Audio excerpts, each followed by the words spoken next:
It's 4:30 on WKYT this morning. A Scott County community remembering the life and mourning the loss of a murdered teenager. We'll hear from those who were at a vigil for Morgan Penn. Plus, Louisville police are investigating what they're calling a tragic accident after a boy shoots and kills his brother. We'll hear from neighbors who knew both boys. And storms in Lexington left behind a trail of damage. We have reports that there was high water, some trees down in parts of the city. We're tracking the damage, see how things are going this morning, and we'll have your latest forecast coming up on WKYT this morning.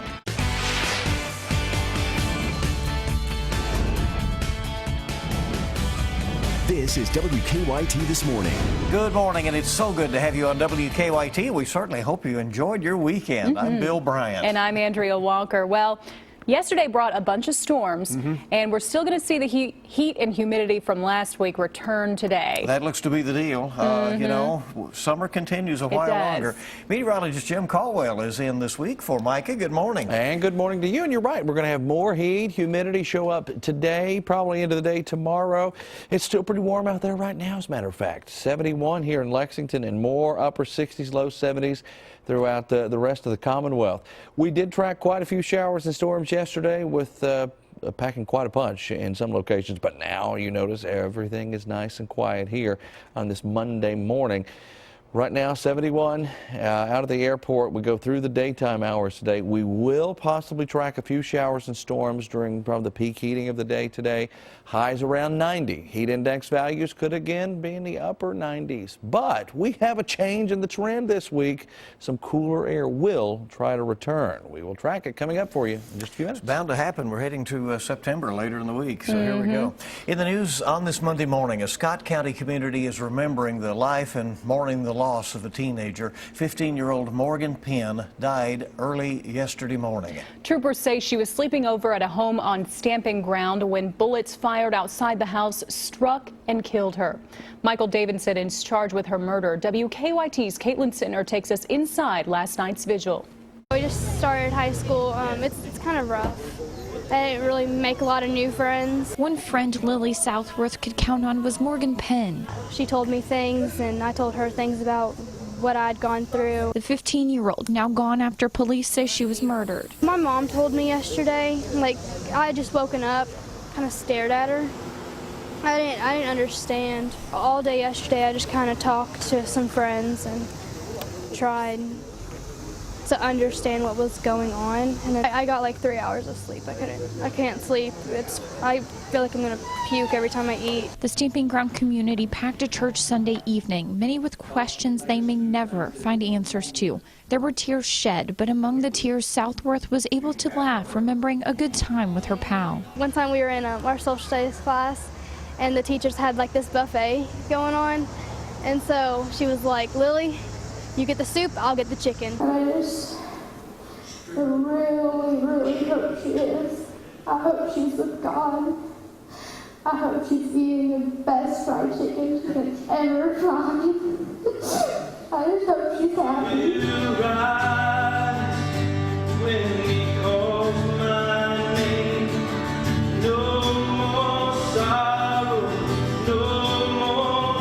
Friends and family alike trying to find solace. We don't understand it ourselves, let alone a child. They're kids.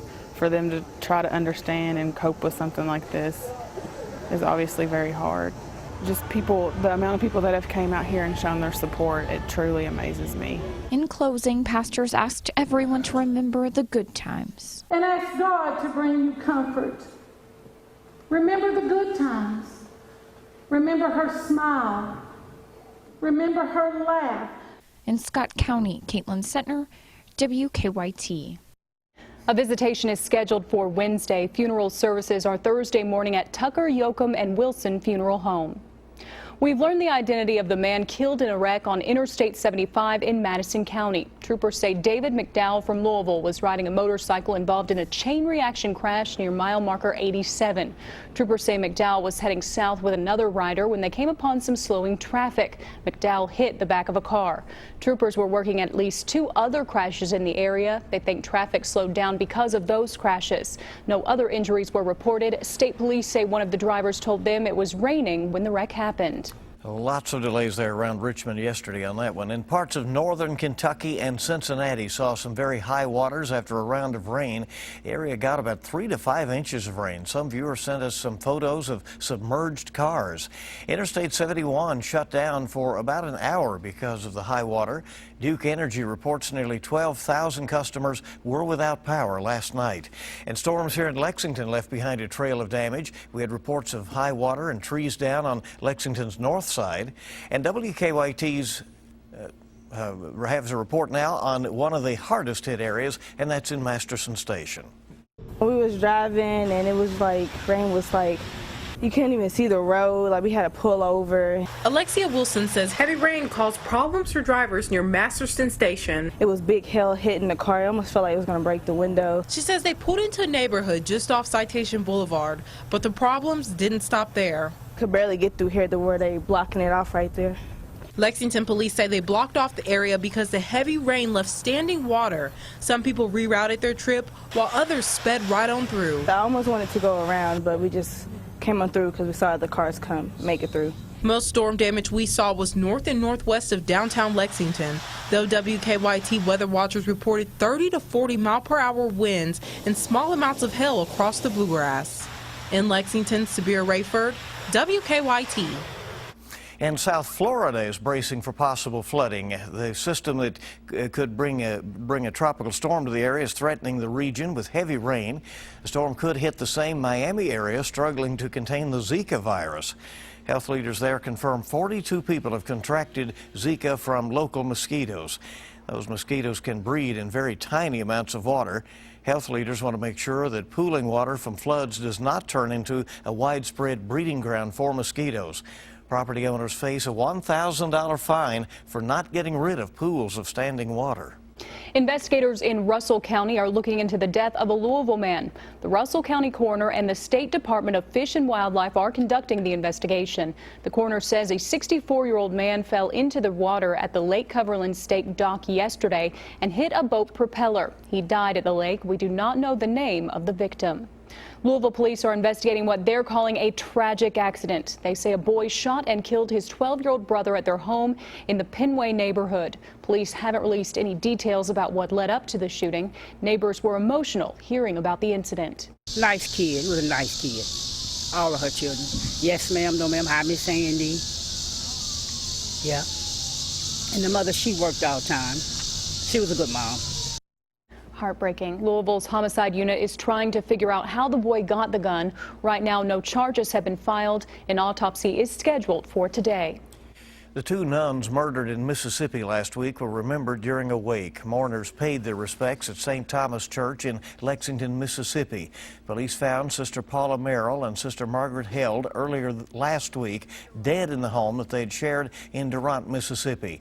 Merrill was a member of the Sisters of Charity of Nazareth based in Nelson County here in Kentucky. She will be buried near the congregation's headquarters. Merrill's sister says the staff and patients will miss both of the women. Her patients absolutely loved her. She was so good to them, and she and Sister Margaret both went so far above and beyond anything that could be expected of a normal human being. Rodney Earl Sanders is charged with 2 counts of capital murder. Investigators say he confessed to killing the nuns. Police still do not know the motive for the killings. Federal investigators are looking into a computer virus affecting some hospitals in eastern Kentucky and West Virginia. An ARH spokesperson says they are dealing with, quote, technical complications. Right now, the ARH system of hospitals are operating under their emergency operations plan. They say the computer virus has limited their use of electronic, web-based services and electronic communications. All of their computers are now shut down to avoid spreading the virus. Patients are asked to bring all prescribed medications to appointments until further notice. WKYT this morning, just getting started on your Monday. We're glad you're with us. We have a lot to tell you about as we get this new week off and rolling. Still to come, with the legalization of marijuana in several states, there's a new threat to children. Details when we come back on WKYT this morning. And things are nice and quiet out there right now, but we still are going to see some of that steam roll into the area today and the early parts of the week. But changes are also coming. I'll break it all down coming up. Now, your hour-by-hour forecast with meteorologist Jim Caldwell. Here we go, tracking some chances of a few showers and thunderstorms and more heat and humidity across Kentucky out there today. And that's exactly what we'll be dealing with. So steam and storms. First of all, to start the week off, probably all the way through midweek, I believe we'll be running into those chances with high heat index values again early this week today and into tomorrow. Today, we could very well be in the upper 90s, close to 100 as far as the feels like temperature is concerned. But we have a late week pattern flip. Now, that could change once we get deep into the weekend, but the end of the week does look like we're going to favor some nice changes. How would it be to have daytime highs just a few degrees warmer than this? That could be where we go by the end of the week in some cases out there, probably into the at least upper 70s and maybe some mid 70s out there. So not a bad end of the week. There you see, we're in the upper 60s, low 70s right now. Our muggy meter for today and all the way through midweek shows you that it is beginning to decline. So we get into Tuesday, drops off a little bit, and then into Wednesday, we're down quite a bit. And beyond that, we could find ourselves all the way back down to the bottom, I think, by Friday, which would be a fantastic end to the work week around here. Hour-by-hour heat index forecast, though, for today. By 4 o'clock, there you see those low, mid, and even some upper 90s across Kentucky. We advance a little bit deeper into the forecast period. Tomorrow, you can see that it already begins that backing off process, so we're changing things up. On our Defender radar network this morning, not much happening as far as rain is concerned. Still have some clouds, probably some areas of fog that you're going to run into, especially if you got in on some rain yesterday. A little more moisture hanging out in the air. Hour-by-hour run will show you exactly what happens here with the precipitation chances later today. You don't see a whole lot, do you? That's probably a trend that we'll see. Isolated showers could very well go up, an isolated thunderstorm can go up, so we'll watch at least for that potential today. We advance into your Tuesday morning, and we're close to where we are right now. Those upper 60s, low 70s could get a little complex showers and storms going. That could become a little more scattered into Tuesday as well. But again, very small rain chances are hovering around the area again into Tuesday. But Wednesday, notice that we're getting in on a little more action coming together to our north by noontime here. That is a frontal boundary. That will be what brings us that refreshing air toward the end of the week. But it'll also bring a better chance of some showers and storms going into Thursday. We'll bump up the chances and get a little more active around here. Let's show you that 7-day forecast as it rolls out here for you. You'll see daytime highs start to go down. They continue to drop and they keep going. Thursday will be the first day of that kind of change, but we'll have our better chance of showers and storms because you actually have a frontal boundary sweeping through the area. And then from there on, it's green all the way through the weekend, guys, with those highs coming down. And the most important thing in a forecast this time of year, humidity. It goes down as well. Thank goodness. Which is good. So we'll be, you were out Saturday night, you were out Saturday night. It's two different events, but I know. steamy, stormy. Well, and it would come in waves. Yeah, that's the thing. And that's the way it'll be again today. Yeah. There you go. September comes the cooler temperatures. And that's what we want, yeah. Sounds good. We'll hope so. Thank you. 4:46 right now. About half of the United States currently have laws legalizing marijuana in some form, whether it's for medicinal or recreational use. Marijuana comes in many forms, including several that appeal to children. Kathy Bedford has the details in today's Mom's Everyday Minutes.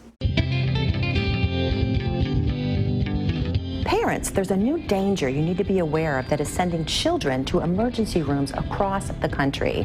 With marijuana legalized for either medical or recreational use in 24 states and the District of Columbia, edibles containing marijuana are spreading quickly.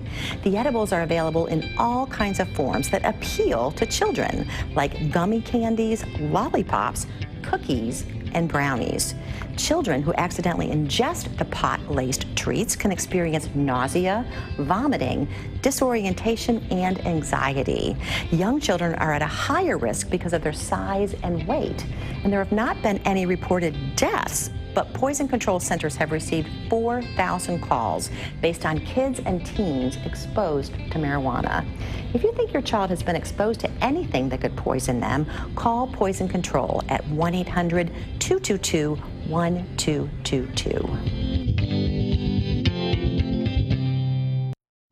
For these tips and more, just go to WKYT.com and click on Moms Every Day. Time this morning is 4:47. Good morning to you. We're glad you're along with us as we get this Monday off and rolling. We're just getting started. The Trump campaign is trying to clarify their position on illegal immigration, and the Democratic Party chair is defending Hillary Clinton after Trump called her a bigot. We're on the campaign trail when we come back on WKYT This Morning. Hey, good morning. Welcome back in. WKYT This Morning on the air at 4:50. It's 10 till 5. Donald Trump's campaign team tried to clarify his positions on illegal immigration during the Sunday morning talk shows, but some questions still remain. And the Democratic Party chair is defending Hillary Clinton after Trump called her a bigot last week. Wendy Gillette covers both camps.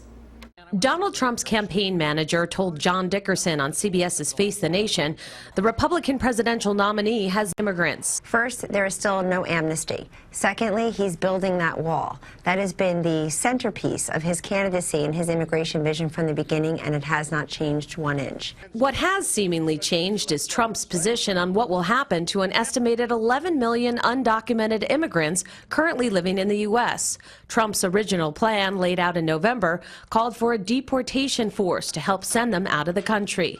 But in recent days, his campaign team has talked about what they've called a more humane approach, though they say Trump's views have not shifted. What you heard him describe there, in his usual plain-spoken American way, was a mechanism, not a policy. I mean, you're going to hear more detail in the next 2 weeks. On the Democratic side, the chair of the party defended Hillary Clinton after Trump called her a bigot last week. Donald Trump has not held an event in the black community. He has not gone to a black church, as Hillary Clinton has done. The Democratic presidential nominee spent the day fundraising in the Hamptons. Trump held no public events. Wendy Gillette for CBS News, New York.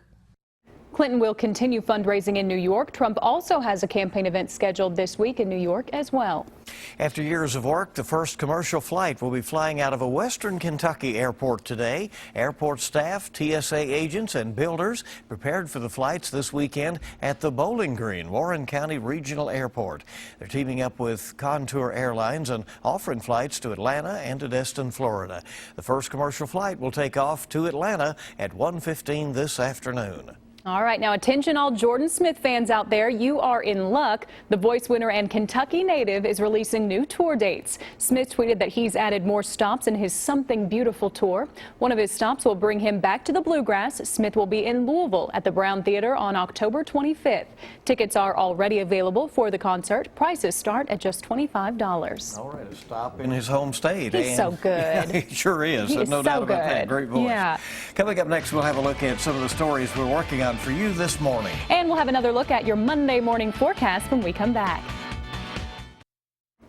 Welcome back into WKYT This Morning. We're live from Lexington at 4:56 on your Monday. We appreciate you starting your day with us here. Now it's time to take a look at some of the stories we're working on for you this morning. Well, this morning, Lexington police are searching for two masked men who they say robbed a man at gunpoint. It happened on Laredo Drive last night off Reading Road and Lansdowne Drive. Police tell us a man had just gotten home when the two men demanded his wallet. We're tracking the investigation of that coming up in our next half hour. And today it's a case of the Monday muggies, I think. There you go. After the Saturday and Sunday saturation, right? There you go. There you go. Use some of that this morning. Let's go and check in with Jim and see what's going on. Good morning. And we are going to be tracking more of the steam and the muggy air around here with a few more showers and thunderstorms later on today, probably into the afternoon and evening.